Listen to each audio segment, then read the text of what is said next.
Hi everyone. Before we begin, I need to say something. This story is deeply personal to me, so take a slow breath because once I start, there's no turning back. I knew something was wrong the moment I opened the closet. The garment bag wasn't there. For a second, I just stood there staring at the empty space, my mind refusing to accept what my eyes were clearly seeing. I had placed it there carefully, zipped, protected, hidden behind my mother's winter coat so my fiancé wouldn't accidentally see it before the wedding. My wedding dress was gone. I pushed the coats aside, checking every corner of the closet like maybe it had slipped, fallen, shifted somehow. My hands moved faster, searching places that made no sense.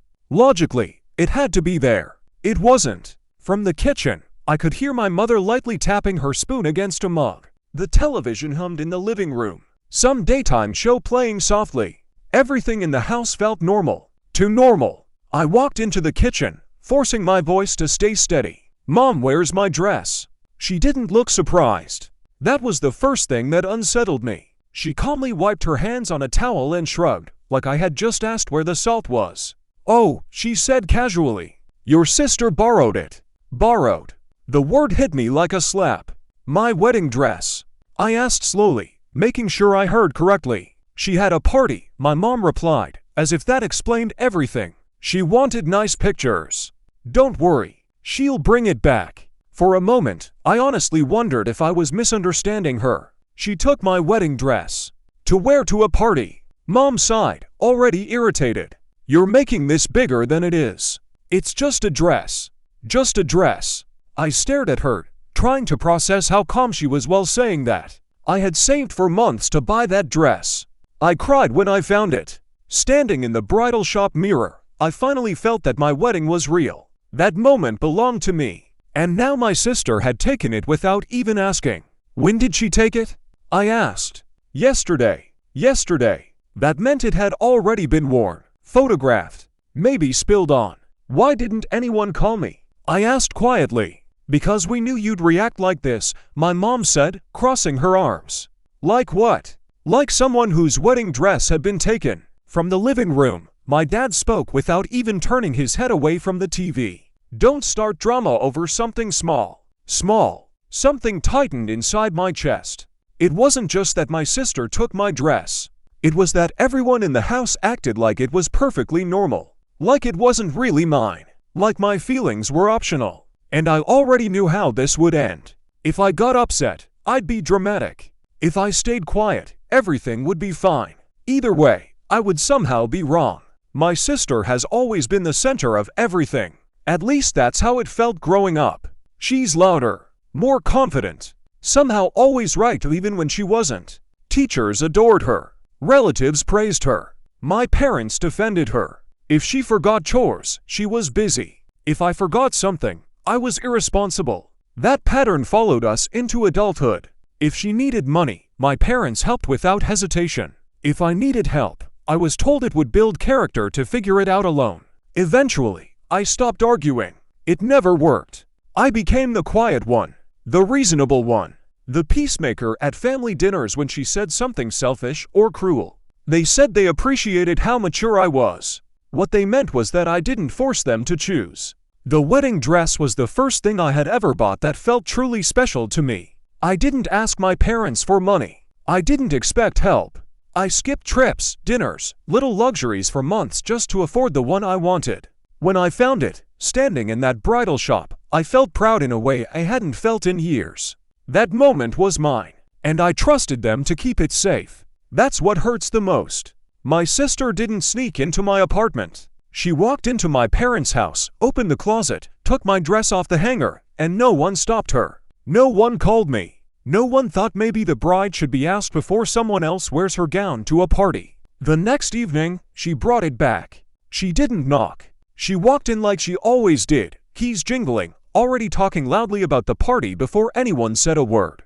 She dropped the garment bag onto a chair beside me. "There. See? It's fine." The zipper was halfway open. I stared at it for a moment before touching it. Something in my chest already knew I wouldn't like what I saw. I unzipped it slowly. The first thing I noticed was the smell. Heavy perfume clung to the lace, sweet and artificial, completely out of place. Then the wrinkles. Deep folds across the skirt like it had been crushed in a car seat or draped carelessly for hours. And then I saw it. A stain. Not huge. Some people might have called it small. But on a dress meant to be worn once, on one specific day, it felt enormous. "What happened here?" I asked quietly. She leaned against the counter, scrolling on her phone. "Probably nothing. Maybe wine." I didn't notice. You didn't notice. I stood there holding my wedding dress in both hands, staring at a mark that hadn't been there before. From the living room, my dad called out, "Everything okay?" "She's just being sensitive again," my sister answered before I could speak. Sensitive. That word followed me my whole life. The label they used whenever I tried to explain that something hurt. I waited for anyone to say this wasn't okay. My mom glanced at the dress and then at me. "It'll come out. Don't make a big deal." And just like that, the conversation moved on. My sister started telling a story about the party. My dad laughed at something on television. My mom returned to the dishes. And I stood there holding something that suddenly didn't feel like a dream anymore. It felt used. That night, I took the dress home. No arguments. No dramatic speeches. I zipped the bag, carried it to my car, and drove back to my apartment in silence. The stain was still there. The wrinkles too. But what stayed with me most was the realization that this wasn't the first time my boundaries had been crossed. It was just the first time it mattered this much. The next morning, instead of arguing, I did something different. I called a professional cleaner who specialized in bridal gowns. I answered detailed questions about fabric, perfume exposure, possible wine stains. It wasn't cheap. I booked the appointment anyway. I scheduled a follow-up fitting at the bridal shop, just in case the cleaning altered the fabric. And I changed where the dress would be stored. It would never go back to my parents' house.